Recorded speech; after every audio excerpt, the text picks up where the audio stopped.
Hello guys, कैसे हो आप सब? आई होप आप सब बढ़िया होंगे।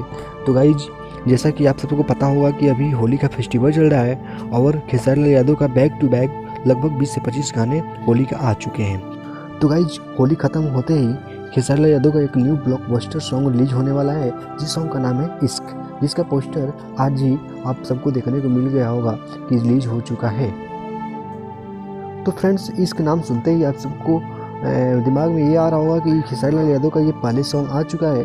तो हालांकि मैं बता दूं कि ये पहले सॉन्ग आ चुका है स्पीड रिकॉर्ड भोजपुरी पर, बट इसी सेम टाइटल के साथ SRK म्यूजिक के चैनल पर 19 तारीख के सुबह में इस सॉन्ग को रिलीज किया जा रहा है, इश्क को, जिसके राइटर पवन पांडे और म्यूजिक डायरेक्टर आर्या शर्मा है।